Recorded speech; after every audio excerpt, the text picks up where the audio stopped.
नमस्कार दोस्तों, VK knowledge electrical में आप सभी का स्वागत है।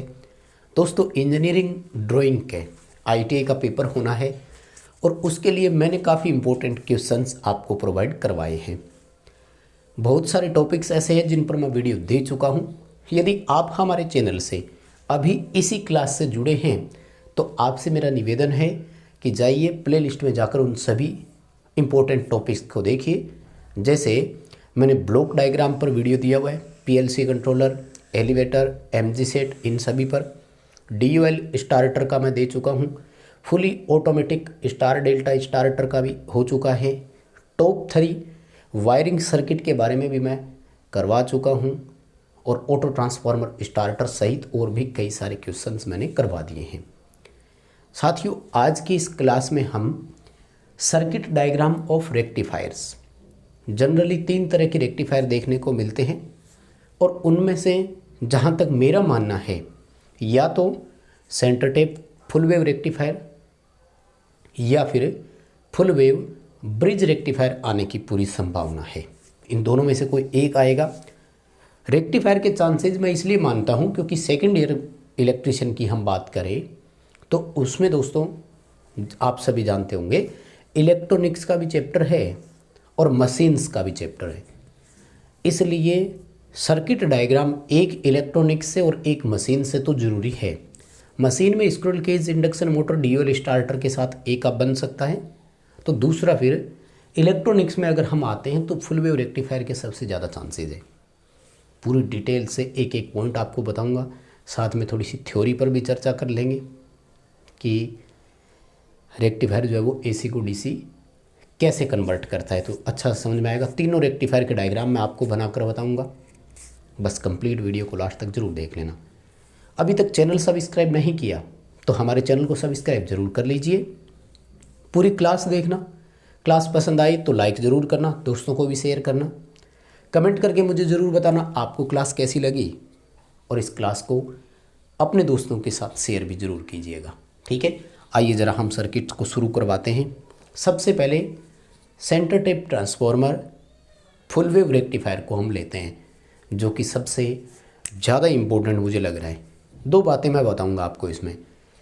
विद फिल्टर भी आ सकता है, विदाउट फिल्टर भी आ सकता है। ध्यान रखना क्वेश्चन की लैंग्वेज पे डिपेंड करेगा। अगर क्वेश्चन ये लिखा हुआ आता है कि draw the circuit diagram of centre tap transformer full wave rectifier with filter circuit, तो फिर आपको फिल्टर भी बनाना है। यदि फिल्टर नहीं दिया कि कौन सा, तो आरसी फिल्टर बनाया करो। यदि फिल्टर दे दिया जैसे LC filter, capacitor input filter, pi type filter, जो भी दिया है फिर वही फिल्टर बनाना पड़ेगा, ये भी ध्यान रखना। तो मैं आपको दोनों तीनों एक्सप्लेन करके बताऊंगा।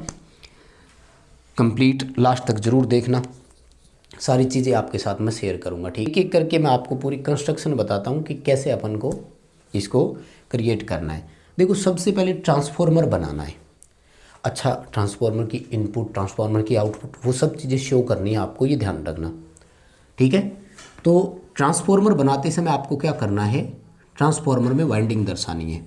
देखो, वाइंडिंग के लिए प्रैक्टिस कर लो, या तो कि पेंसिल से ही इस तरह की डिज़ाइन बना दो, नहीं तो फिर जो आप टूल साथ में लेकर जाओगे उसमें सर्किल आता है ना, तो उसका हाफ सर्किल यूज़ कर लेना। थोड़ा टाइम तो लगेगा वाइंडिंग बनाने में, बट उसका हाफ सर्किल ऐसे यूज करोगे ना तो वो राउंड थोड़ा सही लगेगा, देखने में अच्छा लगेगा। बस और कुछ नहीं करना है। ये ट्रांसफार्मर की प्राइमरी वाइंडिंग है। इसको क्या इनपुट दिया है, कैसी वेव फॉर्म्स है, वो सब आपको दर्शानी है। मैं बताऊंगा कैसे दर्शानी है। जनरली हमारे पास आयरन कोर ट्रांसफार्मर होता है, इसलिए ये दोनों लाइनें बीच में बना दिया करो। आयरन कोर ट्रांसफार्मर का प्रतीक होता है ये, क्योंकि हमारे सिलिकॉन स्टील की कोर होती है तो उसको हम आयरन कोर बोलते हैं। ठीक है, सेकेंडरी साइड में टर्न ज़्यादा दिखाओ तो कोई दिक्कत नहीं है, प्राइमरी सेकेंडरी से कोई वैसे मतलब नहीं होता है। जनरली थोड़े से कम दिखाया करो, क्योंकि रेक्टिफायर्स में उपयोग होने वाले ट्रांसफार्मर हमेशा स्टेप डाउन ट्रांसफार्मर होते हैं। और क्या करना है, ट्रांसफार्मर की प्राइमरी और सेकेंडरी दोनों एंड से, सेकेंडरी के दोनों टर्मिनल से 2 सिरे निकल रहे हैं, दोनों पर आपको एक एक डायोड कनेक्ट कर देना है भाई। और ध्यान रखना, डायोड को अंदर से पूरा डार्क करना है। कई बच्चे क्या करते हैं, गलतियां करते हैं, डायोड को अंदर से डार्क करके नहीं दिखाते हैं, कोशिश करना कि डायोड भी दोनों एक जैसे बने। ये भी देखने को मिलता है कि बच्चे ने एक डायोड बड़ा बना दिया, दूसरा छोटा दिखा रहा है वो, नहीं, इसमें क्योंकि सेम रेटिंग का डायोड होता है, सो दैट फिजिकल साइज भी सेम होगा। और इन दोनों टर्मिनल्स को आपस में जोड़ दिया करो, कोई दिक्कत नहीं है। और इनमें से एक टर्मिनल बाहर निकलेगा, और हम चाहें तो इतना ना दिखाएं क्योंकि मैं आपको आगे फिल्टर सर्किट भी बताने वाला हूँ। तो इसको थोड़ा मैं और नज़दीक ले लेता हूँ भाई, क्योंकि अपने फिल्टर भी तो बनाएंगे ना आगे। अच्छा, ये ध्यान रखना, फिल्टर का अगर लिख कर दिया हुआ है तो ही बनाना है, अगर नहीं लिखा ना फिल्टर का तो नहीं बनाना है। सेंटर टेप का मतलब होता है सेकेंडरी साइड के मध्य भाग से एक टेपिंग निकलती है यूं, इस तरह से। ये है सप्लाई। यहाँ पर आप लोड जोड़ करके दिखा सकते हो, और इसको शॉर्ट में RL लिख सकते हो, कोई दिक्कत नहीं आएगी, सही माना जाएगा। RL का मतलब है लोड रेजिस्टेंस, यानी कोई भी लोड हो सकता है जिसका रेजिस्टेंस तो होता ही है। सेकेंडरी साइड में कुछ भी हमने DC के लिए जोड़ दिया हो। डायोडों को नाम देना है D1 और D2, ये डायोड बनते हैं। सेकेंडरी साइड एंड्स, यानी जो टर्मिनल्स है, जो सिरे हैं, इनका भी नामकरण देना है 1, 2 और 3, क्योंकि जब कार्यप्रणाली एक्सप्लेन करते हैं ना तो ये 1, 2, 3 बहुत महत्व रखते हैं, बहुत इंपॉर्टेंस रखते हैं। अब आ जाओ प्राइमरी साइड में, ठीक है। तो प्राइमरी साइड में भी क्या करना है, आपको सारी चीज़ें शो करनी है, ये ध्यान रखना। प्राइमरी साइड में देखो, ये फेज है, ये न्यूट्रल है, सिंगल फेज दे रहे हैं ना हम, ठीक है। और यहाँ पर क्या करना है, साइन वेव दिखाना है, क्योंकि हमने AC दिया है और हमारे पास AC जो है वो साइन वेव प्रकार का होता है। ये वेव बनानी है प्राइमरी साइड में, पूरे नंबर चाहिए, तो ये काम करना पड़ेगा। हाँ, आपको यहाँ पर लिख भी देना है अगर आप लिखना चाहो तो, ठीक है। AC इनपुट, ठीक है, और सॉरी कैपिटल लिखने सारे, ठीक है ना।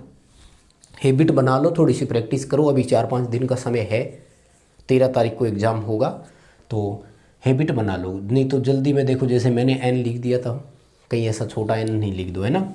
AC इनपुट और पूरा लिखो तो लिख देना वेव फॉर्म, यानी AC इनपुट की ये वेव फॉर्म है, साइन वेव। ये सेकेंडरी साइड हो गई।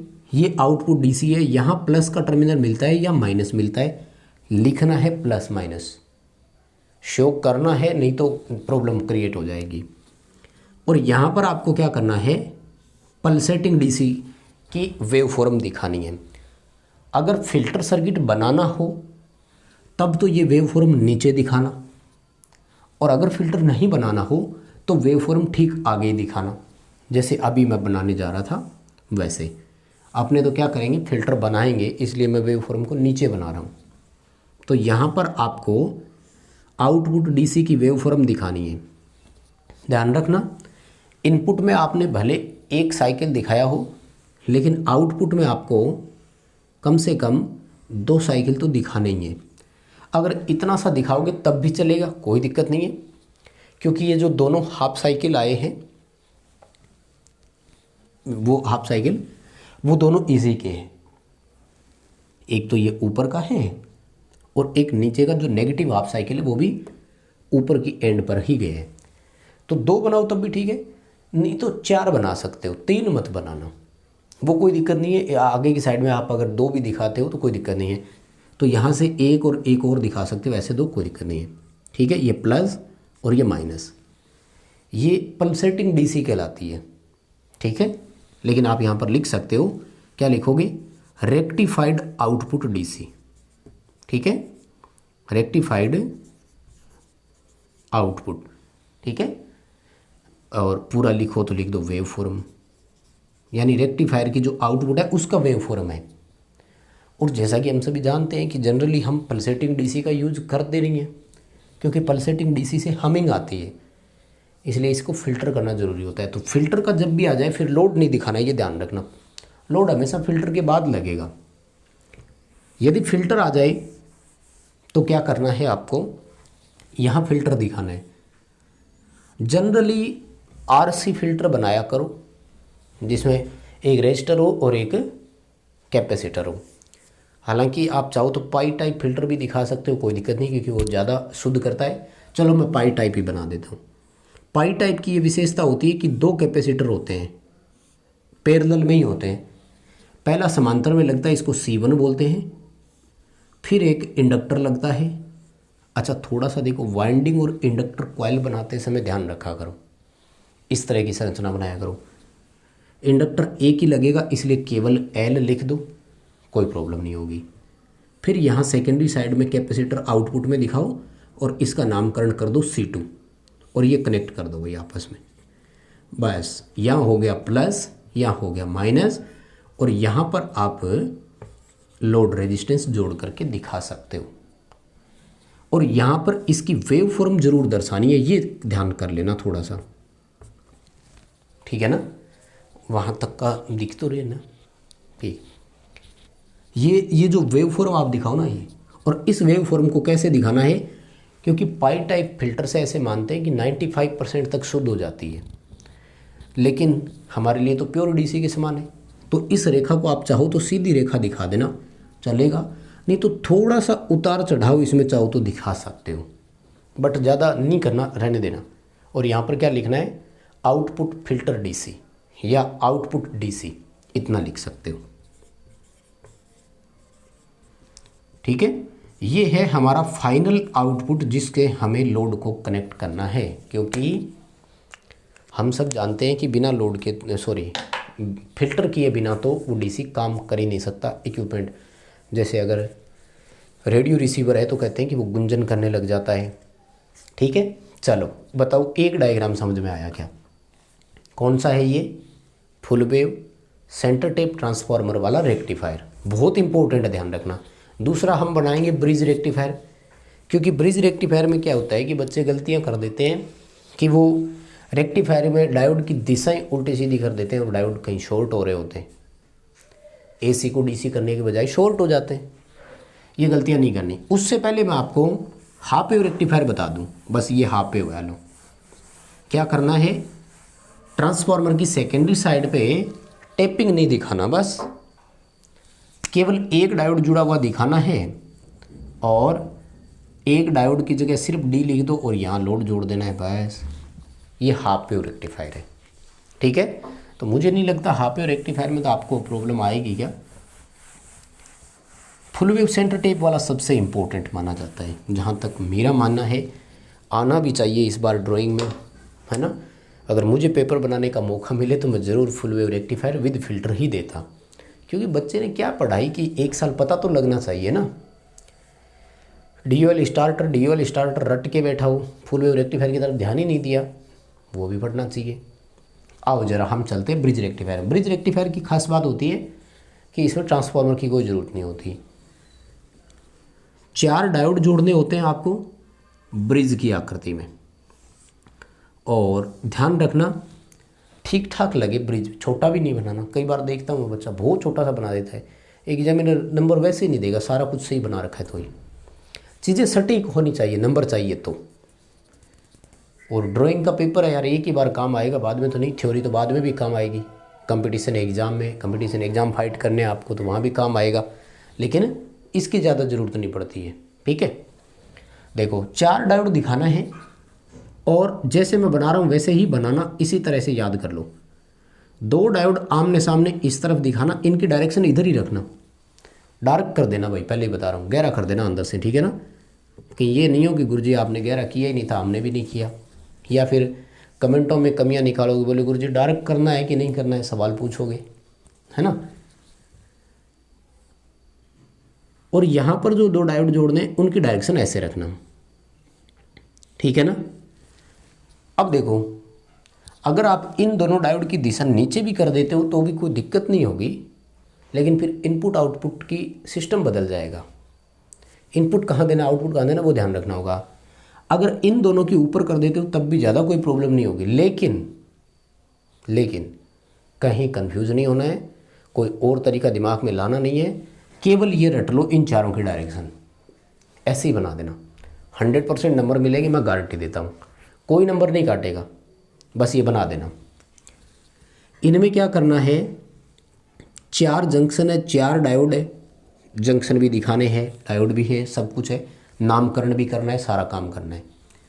यहाँ पर तो देना है इनपुट, ये ध्यान रखना है, यहाँ इनपुट नहीं दे सकते आप, नहीं तो मैं बताऊँगा शॉर्ट होता हुआ दिखेगा या फिर हापेव की तरह काम करता हुआ दिखेगा, मैं बताऊँगा आपको। और इन दोनों से लेना है आपको आउटपुट, ठीक है। हाँ, बहुत ही साधारण सा है, सीधा सीधा ध्यान में रखो बस, ये इनपुट हो गया, ये आउटपुट हो गया। कहीं भी टर्मिनल चेंज करने की ज़रूरत नहीं है, जिस तरह से आपको सिखाया जा रहा है आप सीखो और वैसे ही बनाना, 100% नंबर मिलेंगे।